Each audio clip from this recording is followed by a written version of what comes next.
The husband left his wife for another woman. Then life taught him a lesson when he came back 6 months later begging for the home he abandoned. I said, "You already chose your future."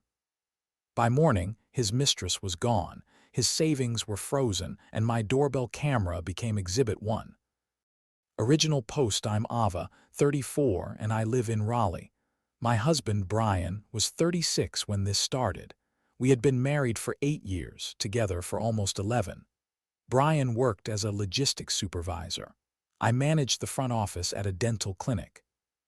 We were not rich, but we were stable. Mortgage paid on time. 2 cars. Emergency fund. Sunday groceries. The kind of life that looks boring from the outside until you realize boring is another word for safe. For about 4 months before everything fell apart, Brian started acting like home was a waiting room he did not want to sit in. He worked late. He guarded his phone. He bought new shirts, new cologne, new running shoes for a man who suddenly discovered mental clarity at 10 p.m. I noticed. I asked once. He said I was insecure. I asked twice. He said I was controlling, so I stopped asking and started documenting. Not because I wanted to catch him, because some part of me already knew. The night he told me, he picked a steakhouse in downtown Raleigh, which was almost funny because he had complained about their prices for years. He wore the blue shirt I bought him for his promotion. He did not order an appetizer. That was the first sign. He folded his hands on the table and said, "Ava, I need to be honest. I have fallen in love with someone else." I looked at him, just looked. Her name was Chloe. She was 29. She worked in vendor relations with one of his company's suppliers. He said she understood his ambition. He said she made him feel young. He said our marriage had become a routine, and he was tired of living like a retired man at 36. Then he said the line I will remember forever. "I deserve a woman who sees the man I'm becoming, not the man you trained me to be." I almost laughed, not because it was funny, because it sounded rehearsed. Like Chloe had helped him write it in a notes app. I asked one question, "How long?" He said 6 months. There it was. Half a year of lies sitting between the breadbasket and the steak knives. He expected crying. I could see it. He had prepared for tears, pleading, maybe me asking what she had that I didn't. Instead, I folded my napkin, placed it beside my plate, and said, "Okay. Then go become him." He blinked. "What?" I said, "If you already chose your future, Brian, don't sit here asking me to bless it." He got angry then. Not loud, just tight. He said I was being cold. I said, "No, I'm being single." I paid for my half of dinner because I did not want that meal becoming one more thing he claimed he gave me. Then I drove home alone. By the time he came back 2 hours later, I had packed 2 suitcases with his work clothes, toiletries, chargers, and the framed photo of us from Myrtle Beach, because I did not want to look at it anymore. I placed everything by the front door. I also moved half of the joint checking account into my personal account. Exactly half. $64.20, not a dollar more. Screenshots taken before and after. He walked in smelling like expensive cologne and panic. "You packed my things." I said, "You left me 6 months ago. I just caught up." He tried to sleep in the guest room. I said no. He said this was still his house. I said yes, legally, but emotionally you moved out when you moved into her bed. He left that night and went to Chloe's apartment in Cary. Before he left, he said, "You're going to regret being this heartless." I locked the door behind him. Then I sat on the kitchen floor. I cried for 20 minutes, not the pretty kind. The ugly, silent kind where your face hurts. After that, I washed my face, took screenshots of every bank account, changed the passwords to my email, my insurance portal, the utility accounts, and the security camera app. At 8:15 the next morning, I called a divorce attorney. Update 1. 3 weeks later, people think the person who leaves is the one who moves on faster. That is not always true. Sometimes the person who stays behind has already been grieving quietly for months. Brian went public with Chloe 11 days after leaving. Not officially, of course. Just a tasteful little Instagram story from a rooftop bar in Charlotte. 2 glasses. her hand on his sleeve. The caption was, "New beginnings feel lighter." My friend Dana sent it to me with the message, "Please don't look at this unless you're sitting down." I was standing in line at the grocery store buying paper towels and coffee creamer. I looked anyway. My hands did not shake. That surprised me. Then the flying monkeys arrived. First was Brian's sister, Paige. She texted, "I know he made mistakes, but you freezing him out is cruel. Marriage is supposed to mean working through hard seasons." I replied he had a 6-month affair and moved in with Chloe. "That is not a hard season. That is a relocation." She did not answer. Then his best friend, Mason, called from an unknown number. I picked up because I was waiting on the plumber. Mason said Brian was sleeping on an air mattress and feeling depressed. He said maybe if I let him come home for a few nights, everyone could cool down. I said, "Mason, he is not a stray dog. He chose another home." Mason said I sounded bitter. I said no, bitter would be cutting his suits in half. I packed them clean. That call ended quickly. Meanwhile, Brian started discovering that romance is easier when someone else is paying the boring bills. The mortgage was due. Home insurance renewed. The HVAC needed a $780 repair because the upstairs unit stopped cooling. He ignored my first email asking for his half. Then he replied, "You're living there, so you pay." I forwarded it to my attorney. Her name was Kelly. First name only, but that woman had the energy of a locked gate. She sent Brian a formal letter explaining temporary marital responsibilities, shared property obligations, and the importance of not draining or hiding marital funds. Suddenly, he remembered how email worked. He wrote back 4 paragraphs about how I was weaponizing the legal system because I was jealous of his happiness. Kelly replied with 1 sentence, "Please direct all future communication to my office." 2 days later, Brian showed up to collect the rest of his things. He brought Chloe. I saw them on the doorbell camera before they rang. She stood behind him in white jeans and oversized sunglasses like she was arriving at a beach house, not the home of the woman whose husband she helped take. I opened the door with my phone recording in my back pocket. Brian said, "We're here for my tools, my golf clubs, and the recliner." I said, "Tools and golf clubs are in the garage. The recliner stays." He said I paid for it. I said we paid for it from the joint account. It stays until property division. Chloe sighed like I was wasting her afternoon. She said, "It's just a chair." I looked at her and said, "Then you won't miss it." Brian's face turned red. He tried to push past me, not hard. Just enough to make a point. I stepped back, raised my phone, and said, "Brian, the camera is on and I am calling the police if you enter without written agreement." That was the first time Chloe looked nervous. He took the tools. He took the golf clubs. He also tried to take the pressure washer which belonged to my dad. I said no. He said, "Prove it." I pulled up the receipt from my dad's email in 30 seconds because I kept everything. He called me impossible. I said, "Correct." The whole thing lasted 40 minutes. After they left, I went inside, sat at the dining table, and realized something strange. The house felt bigger without him. Not emptier. Bigger. I painted the guest room sage green that weekend. Brian hated green. That made me like it more. Update 2.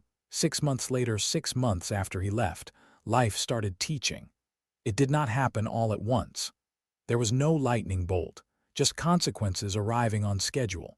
First, Chloe quit her job and started what she called a boutique consulting brand. Brian invested $9,000 into her website, logo, photo shoot, and launch event. I know the number because it came up in Discovery. He had used a credit card that still carried both our names, even though my attorney had told him not to make unusual charges. Then his company found out he had approved inflated invoices from Chloe's old vendor contact. I do not know every detail because it was not my business, but I do know he was allowed to resign instead of being fired. His salary disappeared in one Friday meeting. 3 weeks later, the shiny new apartment in Charlotte became too expensive. Chloe's consulting brand had produced exactly 2 clients, one of whom was her cousin. Brian asked me if he could delay his mortgage contribution until things stabilized. I said, ask Kelly. He hated that sentence. Then Chloe left him. Not officially at first. She needed space. She went to stay with a friend in Tampa. Then her relationship status quietly changed. Then her photos with Brian vanished. Then Brian started posting moody gym selfies with captions about loyalty, betrayal, and learning who is real when you have nothing. Dana sent me one and said, "Is this man allergic to accountability?" I did not reply because I was at work, accepting my promotion to clinic operations manager. $4,000 raise, better hours, my own office with a window. Brian found out through someone because that same evening he texted from a new number, "Proud of you. I always knew you had it in you." I blocked it. The next week he showed up at the house at 11:38 p.m. I saw him through the doorbell camera. He looked thinner, unshaven. Hoodie jeans, the defeated posture of a man who had confused excitement with love and debt with devotion. He knocked softly at first. "Ava. Please, I just need to talk." I did not open the door. I spoke through the camera. "Brian, leave." He looked up, startled, like he forgot the camera had audio. He said, "I made a mistake." I said, "I know." He said, "Chloe used me." I said, "That sounds painful. Leave." Then he said, "You're my wife." That one almost got me, not emotionally, angrily. I said, "I was your wife when you were sleeping with her. Leave before I call the police." He started crying, real tears. "Maybe." He said he had nowhere to go. He said his car was 2 payments behind. He said his mother would not let him stay because she was taking my side. That part I had not known. The next morning his mother, Linda, called me. I almost ignored it, but curiosity won. She said, "Ava, I need you to know I did not send him to your house." I said, "I figured." She sighed. Then she said he came here blaming everyone but himself. I told him he had a good woman and threw her away like she was an old receipt. He did not like that. I cried after that call, not because I wanted him back. Because for the first time, someone from his family said out loud what had happened. Brian did not stop. He emailed my work account with the subject line, "Personal Emergency." He sent flowers to the clinic with a card that said, "To the only woman who ever truly loved me." I had reception throw them away. Then he created a fake story that I was keeping his house from him while he was unemployed. Mason texted again. This time he said, "Look, he messed up, but watching him spiral is hard. Could you at least meet him for coffee?" I said, "Mason, I am not a rehabilitation center for men who cheat." He left me alone after that. The final push came when Brian showed up during my Sunday open house appointment with a realtor. I was not selling. I was refinancing the mortgage into my name, and the realtor was giving me a value estimate for the divorce settlement. Brian walked up the driveway acting like he still lived there. He said, "You can't just erase me." I said, "I'm not erasing you. I'm buying out your share through the court." He said, "That house is all I have left." I said, "No, it is what you left." He stepped closer. The realtor, a woman named Shelby, moved between us and said, "Sir, you need to leave." He laughed at her and said, "This is between me and my wife." Shelby held up her phone and said, "The police are already on the line." He left before they arrived, but the incident was documented. Doorbell footage. Witness statement. Kelly sent a cease and desist the next day. Cost me $400. Worth every penny. Final update. 4 months later, the divorce finalized on a rainy Tuesday morning. Brian wore a suit that did not fit right anymore. He looked older than 37. I did not feel happy seeing that. I did not feel sad either. I felt like I was looking at someone I used to know in a photo where the colors had faded. His attorney tried to argue that he deserved a larger share of the house equity because he was unemployed and financially disadvantaged. Kelly slid over the credit card records showing the $9,000 he spent on Chloe's business, the hotel charges during the affair, the rooftop dinners, the Tampa flight he bought her after she needed space, and the unpaid mortgage contributions. The judge looked through the documents for a long moment. Then she said, choices made during a marriage do not disappear because they later became inconvenient. I wrote that down on the back of a receipt. In the final settlement, I refinanced the house and paid Brian $18,500 for his adjusted equity share. He wanted $42,000. He did not get it. I kept the house, my car, my retirement, and my peace. He kept his truck, his personal accounts, and the credit card debt tied to Chloe's business spending. No alimony, just signatures and consequences. After the hearing, he followed me into the hallway. Ava, wait. Kelly stepped slightly in front of me, not aggressively, just enough. Brian said, can I at least say I'm sorry? I said, you can say it. I do not have to carry it. He nodded like that hurt. Maybe it did. Then he said, do you ever think we could start over someday? I looked at him for a few seconds. This man had once known how I took my coffee, how I folded towels, how I hated sleeping with the closet door open. He had also known exactly how much his betrayal would destroy me, and did it anyway. I said, Brian, life did not teach you a lesson so I could retake the class. That was the last full conversation we had. 2 months later, I heard through Linda that he had moved into a small apartment outside Durham and started working warehouse shifts while looking for something better. Chloe had apparently gotten engaged to a real estate investor in Florida. I do not care enough to check. As for me, the house is mine now. The guest room is still sage green. I replaced the dining table where Brian confessed with a round oak one I bought on sale for $620. I adopted a senior dog named Milo who snores like a lawn mower and judges my cooking from the kitchen rug. I started taking Saturday pottery classes. I am terrible at it. My bowls lean like they have secrets. I love them anyway. A few weeks ago, I went to dinner with a physical therapist named Grant. Nothing dramatic, no fireworks, just a calm meal with someone who asked questions and listened to the answers. When I got home, I did not feel like I needed to prove anything. That felt new. Here is what I learned. When someone leaves you for another person, they are not just choosing that person.